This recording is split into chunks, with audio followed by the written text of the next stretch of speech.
hay una investigación de la Defensoría del Pueblo que hay que destacar y que es muy potente, que tiene que ver con las condiciones de los locales y dependencias que tienen que ver con personas detenidas, personas que son requisitoriadas y que pasan a dependencias policiales o judiciales.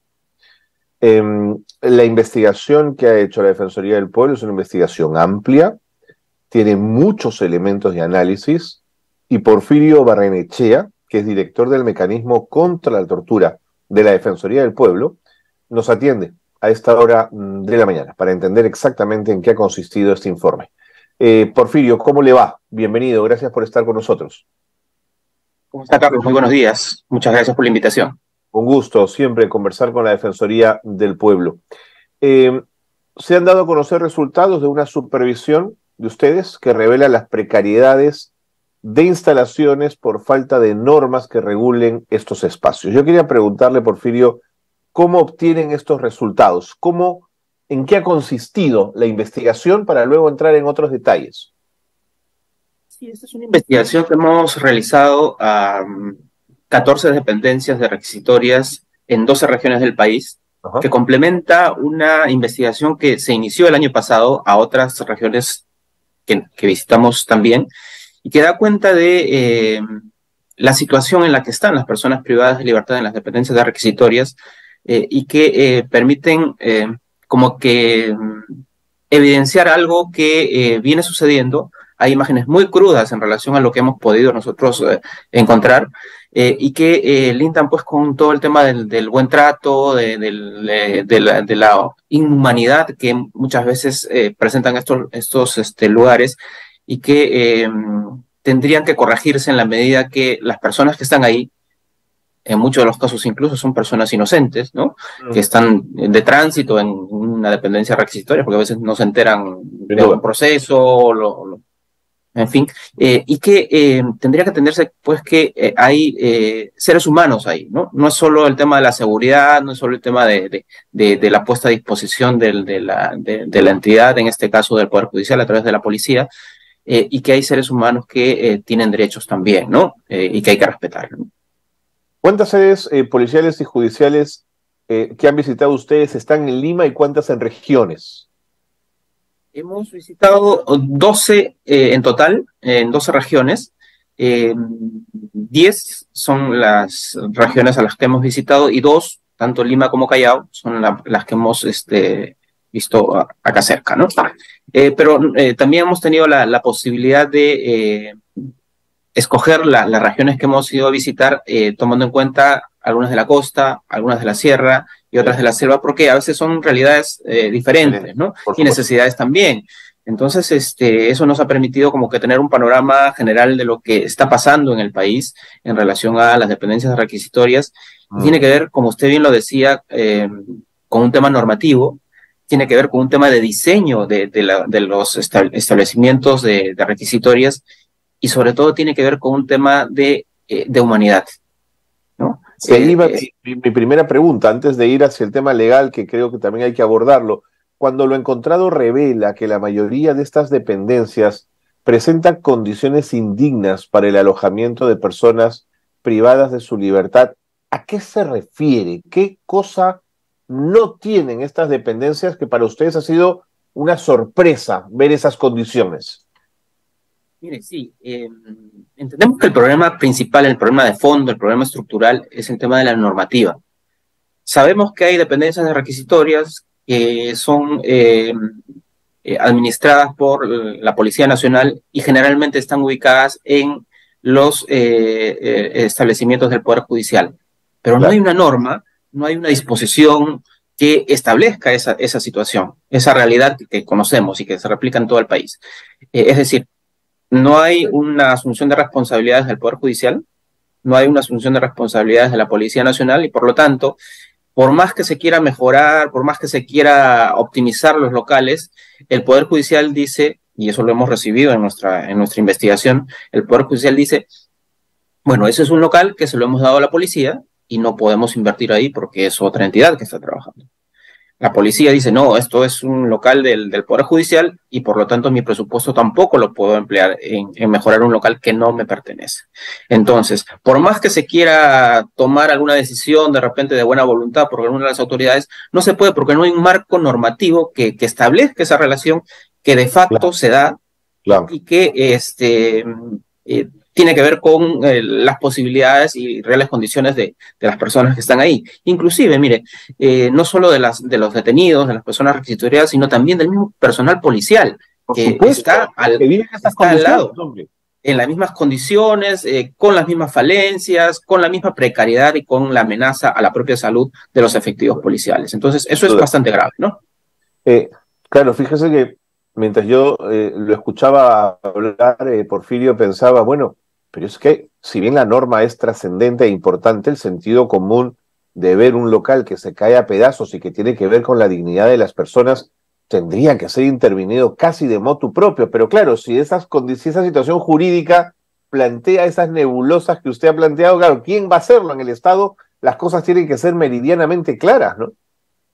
Por cierto, y cuando hablamos de mejorar las condiciones, en muchos de los casos estamos hablando también de presupuesto, es decir, de una inversión que tendría que hacer Por el supuesto, por Estado supuesto, por y supuesto, que requiere pues un marco jurídico que la por supuesto. respalde. Y, Claro. y ahí tenemos el problema de fondo, ¿no? Esto de la mano, como decía también, ya más de un tema del mismo diseño del propio local, que está generalmente en una dependencia del Poder Judicial Claro, o en un sótano, o en un claro, espacio claro, reducido, o claro, lúgubre, sin ventilación, dividido por celdas que hacen de alguna manera que no se mezclen los varones con las mujeres, o con algunos adolescentes que puedan también tener por algún... supuesto, ¿sí? por Pero supuesto. las condiciones que hay ahí son totalmente deprimentes, ¿no? ¿En cuál de los lugares visitados, Porfirio, la situación que has visto es absolutamente dramática? ¿Dónde has entrado, tu gente ha entrado y han dicho, esto no es posible? Y no podría yo escoger uno de ellos, porque todos están totalmente hacinados, totalmente descuidados. Lo que pasa es que hay un tema ahí de fondo que tiene que ver con lo que decíamos hace un momento, que se ha priorizado la seguridad, es decir, para que la gente no se escape, pero temas que pasan por la alimentación, por ejemplo. No está previsto, ¿no? En el Estado no está previsto, a diferencia No de está otros previsto. países, no está previsto. Entonces, la persona que está requisitoriada, si no tiene familiares, no recibe alimentación. Si no recibe el compartir de algún otro detenido que está ahí No con él, come ese tampoco día. recibe, no come. Y hay personas que pasan varios días. Entonces, y hay que decirlo también, efectivos policiales a veces sacan de su peculio y tratan de solucionar eso, pero eso no está bien, pues eso No, tampoco está lógico, bien. lógico. Entonces, la Ahora, alimentación, el agua son fundamentales y no está previsto. eso te quería preguntar, locales sin agua y algunas celdas con el water dentro de la celda, el inodoro dentro de la celda, es Por decir, supuesto. uno tiene que hacer sus necesidades frente a 7 personas. Y así es. Y eso pasa por, como corresponde en este caso a la oficina de mi cargo, por un tema de dignidad, ¿no? Un trato Es, cruel, inhumano, degradante, que incluso podría catalogarse como tortura, ¿no? Y sí, todo el tema de la intimidad de las personas, ¿no? Eh, Generalmente las celdas están con barrotes, con poca ventilación, y los baños, como usted decía, están dentro de la celda. ¿Para qué? En ese criterio, para que la gente no se escape, ¿no? claro, Entonces, claro. el baño no es que tenga una pared completa, está a la mitad. Entonces, todos saben que alguien está ahí en el baño. Y como no tiene puertas, todos saben que alguien está haciendo sus necesidades ahí. No hay agua para lavarse las manos, en muchos de Ahora, ellos. Porfirio, escúchame una cosa, escuchándote hablar, estamos ante una falta de cumplimiento de los derechos humanos de los detenidos, pero en conformidad con estándares internacionales en derechos humanos que el Perú ha suscrito. Por supuesto, por supuesto. El marco que nos ha llevado, jurídico internacional, que tiene que ver con los estándares internacionales, que nos ha llevado a hacer esta investigación, justamente tiene que ver con esto, ¿no? De hacer visibles aquellas cosas que no se están cumpliendo, que representan graves afectaciones a los derechos humanos, en este caso de los requisitoriados, y que representan también responsabilidades del Estado peruano frente a Naciones Unidas, porque hay compromisos que hemos asumido como Estado para evitar temas de malos tratos, tratos crueles, inhumanos o degradantes, por ejemplo, ¿no? Entonces, ahí hay todo un tema para trabajar que requiere pues el compromiso de las autoridades, ¿no? Ahí hay un llamado al Poder Judicial, a la Policía Nacional, incluso al Ministerio de Economía, que tiene que ver con tema de recursos. Entendiendo clarísimamente lo que has planteado respecto a lo jurídico y a lo legal de esta situación, me pregunto si también los esfuerzos por mejorar estas dependencias colisionan con esta suerte de sentido común impuesto que asume que por tratarse de delincuentes o de presuntos delincuentes, está bien que estén en esas condiciones, bien hecho, eso es lo que se merecen. Ojo, que también podrían haber inocentes en esas condiciones, pero vaya, aún siendo culpables, tienen un nivel de protección en derechos humanos. Por supuesto, por supuesto. Y además, hay muchas de las cosas que hemos mencionado que mucha gente la conoce y como que se normaliza. Con ese criterio que usted mencionaba, que bueno, son delincuentes, gente que ha cometido delito y bueno, es una forma de castigo social de que por lo menos en algún tiempo estén así, ¿no? Y eso no está bien, no es humano, no es solidario, no es bueno como sociedad, ¿no? Y eso me lleva justamente a recordar algo que usted mencionaba, una anécdota, permítame, cuando hemos ido a visitar el nuevo local de requisitorios acá en Lima, que ha mejorado, hay que decirlo, ha mejorado las instalaciones, han atendido algunas recomendaciones nuestras del año pasado, pero por ejemplo el tema de los servicios higiénicos, justo cuando uno de los comandantes nos acompañaba en el recorrido, todavía no habían detenidos porque era un local nuevo, y vimos el tema del baño justamente con la pared baja, sin puertas, sin agua, sin ventilación, y le preguntaba, ¿y cuántas personas están acá o podrían estar acá? ¿Cuál es el aforo? 15 a 20 personas, me dijo. Ah, ya.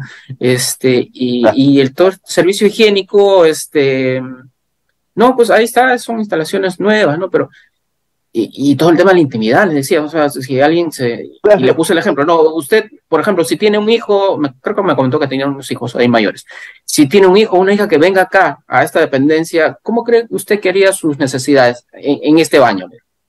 Entonces se quedó callado, ¿no? Entonces, un poco hay que ponernos también en la situación de las otras personas y ver que si bien pueden haber cometido delito, no decimos que no y que tienen que ser procesados y sancionados como corresponde. Sin duda. Hay temas de humanidad que tenemos que tomar en cuenta para respetarnos como seres humanos y no llegar pues a estas situaciones que hemos evidenciado lamentablemente, ¿no?